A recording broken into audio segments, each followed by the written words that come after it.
Bapak Ibu sekalian, sebetulnya kalau kita lihat di dalam konteks peraturan perundang-undangan, baik dalam undang-undang pemilihan atau undang-undang pilkada, maupun di dalam undang-undang pemilu, sebetulnya telah diatur ya tentang pentingnya ya pendidikan pemilih, kemudian sosialisasi dan partisipasi masyarakat. Kalau kita gali secara lebih mendalam, sebetulnya ya pemilu atau pemilihan itu diselenggarakan adalah untuk melaksanakan kedaulatan rakyat. Nah, dalam konteks itu, maka ya partisipasi dan juga peran aktif ya masyarakat maupun pemilih bukan saja penting dalam konteks penyelenggaraan untuk suksesnya penyelenggaraan, tetapi juga akan berimplikasi kepada legitimasi dan kepercayaan publik terhadap hasilnya, yaitu tentu para pemimpin yang akan duduk di badan-badan atau lembaga eksekutif maupun legislatif. Selain dalam ketentuan peraturan perundang-undangan, KPU juga mengatur dalam sejumlah peraturan KPU ya, dan juga di dalam sejumlah pedoman teknis atau keputusan-keputusan KPU gitu. Next ya, pada slide berikutnya, Bapak Ibu sekalian, ini adalah pengertian dan tujuan program. Jadi program Desa Peduli Pemilu dan Pemilihan pada prinsipnya adalah sarana pendidikan pemilih ya bagi masyarakat. Dimaksudkan secara berkesinambungan ya, sehingga kemudian masyarakat lebih mendalam pemahamannya, ada unsur partisipasi di situ, dan kemudian untuk peduli ya menggunakan hak pilihnya, ikut berpartisipasi begitu. Nah, ada beberapa tujuan yang ingin dicapai ya, jadi membangun kesadaran politik, kemudian mengedukasi masyarakat, menghindarkan masyarakat pada praktek politik uang, kemudian dan pelanggaran-pelanggaran lain ya yang berpotensi terjadi, kemudian meningkatkan kualitas partisipasi, dan yang tidak kalah pentingnya adalah membentuk ya, tadi sudah disebutkan kader-kader ya, terutama terkait dengan penyelenggara ad hoc. Kalau kita lihat dalam evaluasi pemilu sebelumnya, ya tantangan terberat ya, salah satunya adalah bagaimana penyelenggara di tingkat ad hoc itu kemudian banyak yang sakit ya, ada yang meninggal dan lain sebagainya. Ini tentu dari aspek sosialisasi dan pendidikan pemilih perlu diantisipasi lebih awal. Selain upaya-upaya penyederhanaan ya, teknis penyelenggaraan yang saat ini juga sedang dilakukan kajian dan sejumlah simulasi oleh KPU gitu. Baik, selanjutnya terkait tugas dan tanggung jawab. Nah, Bapak Ibu sekalian, kami di KPU ya dalam rangka penyelenggaraan program ini telah mengatur apa yang menjadi tugas dan tanggung jawab KPU provinsi, kemudian KPU kabupaten kota, demikian juga KPU RI. Pada prinsipnya tentu disesuaikan dengan tugas, kewenangan dan kewajiban masing-masing lembaga. Pada prinsipnya ini adalah mekanisme ya pengorganisasian program begitu. Baik, selanjutnya kita bisa lihat pemilihan lokus ya. Jadi Bapak Ibu sekalian, tadi sudah disampaikan juga bahwa lokus daripada program ini adalah desa ya, atau kampung atau kelurahan atau sebutan lainnya.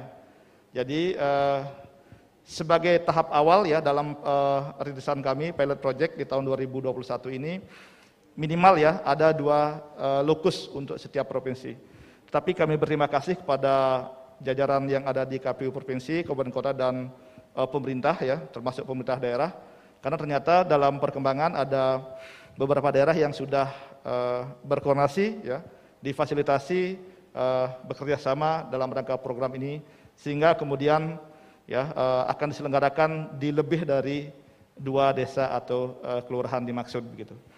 Nah, selanjutnya ada beberapa kriteria ya yang akan menjadi fokus atau prioritas, meskipun tadi Pak Ketua sudah menyampaikan tidak tertutup kemungkinan ya daerah-daerah itu punya kajian dan pertimbangan tersendiri di dalam merespon ya kebutuhan sosialisasi dan pendidikan pemilih ini.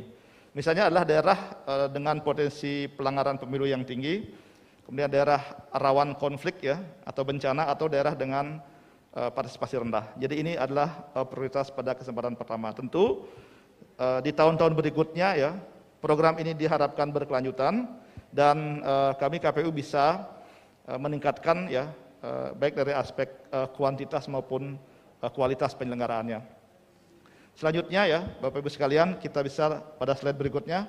Ini adalah kriteria ya, secara detail ya, uraian daripada pokok-pokok kriteria tadi ya. Jadi saya kira tidak akan saya sampaikan satu persatu ya. Lanjut. Nah, ini adalah persyaratan peserta ya. Jadi terhadap persyaratan ini kami telah beberapa kali melakukan kegiatan, termasuk terakhir ya, ada FGD dengan KPU provinsi begitu ya, dan juga menghadirkan sejumlah pakar terkait di bidang ini. Jadi jumlah peserta ya itu minimal 25 orang ya di setiap lokus ditetapkan oleh KPU provinsi atau KIP Aceh ya, dengan segmen atau sasaran ya pemilih pemula ya, penyandang disabilitas, perempuan, kemudian pemilih muda atau bisa juga tokoh agama atau masyarakat. Jadi ada syarat-syarat administratif yang menjadi ketentuan daripada program ini, dan kami harapkan ya KPU provinsi ya, dapat mengkomunikasikan ketentuan-ketentuan ini dengan baik gitu. Next ya. Nah, ini metode pelaksanaan Bapak Ibu sekalian. Kami menyadari bahwa situasi saat ini itu pandemi masih terjadi di sejumlah daerah dan tentu masih ada sejumlah pembatasan-pembatasan ya dalam rangka pengendalian pandemi itu sendiri. Jadi selain dilakukan dengan tatap muka langsung atau luring, ini juga dimungkinkan dengan metode online atau daring ya. Nah, tentu tidak hanya sebatas itu ya. Jadi nanti bisa juga dikombinasikan, bisa dilihat ya situasi di daerah sejalan dengan perkembangan pandemi dan potensi-potensi kendala yang lain begitu. Nah, lanjut ya. Untuk berikutnya ini adalah kami juga sudah mengatur ya ketentuan pelaksanaan di masa pandemi ini, sejumlah ketentuan atau protokol kesehatannya ya. Jadi ini tentu menjadi penting ya agar tidak kemudian terjadi kekhawatiran ya atau banyak peserta yang terpapar ya virus atau pandemi COVID-19. Ini menjadi penting untuk penyelenggara, untuk tim yang akan menyelenggarakan kegiatan ini, demikian juga untuk peserta begitu. Lanjut ya. Nah, Bapak Ibu sekalian, jadi kami telah menyiapkan modul ya. Modul ini telah disampaikan kepada KPU provinsi. Ya, diharapkan bisa sama-sama kita jadikan acuan ya. Jadi terhadap modul ini direncanakan akan dilakukan sejumlah tindak lanjut ya, termasuk webinar semacam ini untuk setiap submodul begitu. Kami juga sudah merencanakan program begitu ya, Mbak, untuk menyediakan atau memberikan pelatihan bagi fasilitator ya. Jadi tentu karena program ini akan berujung pada interaksi secara langsung ya antara fasilitator dengan masyarakat, maka pada kesempatan pertama direncanakan dari KPU provinsi, Kabag atau Kasubag yang membidangi begitu. Jadi kami sangat concern dan sangat serius ya untuk mempersiapkan program ini dari aspek materi, metode dan juga SDM-nya begitu. Jadi ada 6 modul ya. Jadi setelah acara ini ya, soft launching ini atau soft opening ini nanti akan dilanjutkan pada sesi-sesi berikutnya, dan kami berharap ada partisipasi ya dari sejumlah narasumber ya, pakar yang sangat memahami di bidang ini, kemudian dari KPU provinsi atau kabupaten kota yang sudah menyelenggarakan kegiatan ini, saya kira bisa juga sharing knowledge-nya di situ dan pihak-pihak terkait lainnya. Saya kira itu. Kemudian selanjutnya Bapak Ibu sekalian, ini adalah jadi desain program ya. Jadi kami merencanakan ini sebagai program berkelanjutan ya. Jadi ada tahap pertama, tahap kedua, tahap ketiga dan tahap keempat. Pada prinsipnya ya adalah sekali lagi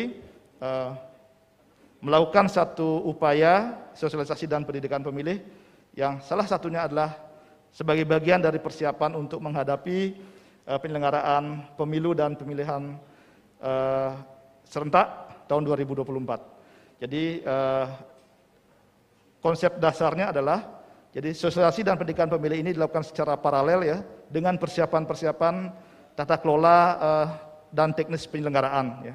Mudah-mudahan nanti begitu tahapan dimulai ya, jadi program ini juga sudah bisa memberikan hasil ya, menampakkan kemajuan yang cukup signifikan ya, sehingga kemudian kita bisa menyelenggarakan tahapan dalam situasi psikologi, kultur dan juga partisipasi masyarakat yang lebih optimal gitu. Selanjutnya ini adalah kami mencoba untuk menetapkan indikator keberhasilan dari program ini. Ini tentu satu konsepsi yang masih sangat sederhana ya, yang akan terus kami sempurnakan. Jadi tentu target minimalnya adalah terlaksananya di semua lokus ya yang telah ditargetkan. Kemudian lahirnya kader desa peduli pemilu dan pemilihan, dan ke depan ya, saya kira concern kita bersama, termasuk concern KPU adalah bagaimana menjaga tingkat partisipasi dengan upaya untuk meningkatkan kualitasnya ya. Jadi tidak semata-mata capaian kuantitatif, tapi concern kami saat ini adalah tentu dengan partisipasi kita semua, kontribusi Bapak Ibu sekalian adalah untuk mencoba untuk mendorong ya demokrasi substantif dengan melakukan sosialisasi dan pendidikan pemilih dari awal. Lanjut ya. Ini adalah progres kegiatan gitu ya. Jadi pertanggal 2 Agustus ya, saya kira ini data beberapa minggu yang lalu. Jadi kami coba untuk melakukan pemetaan ya. Jadi ada sejumlah daerah yang memang belum menentukan lokus ya, tetapi sudah mulai melakukan tindak lanjut begitu.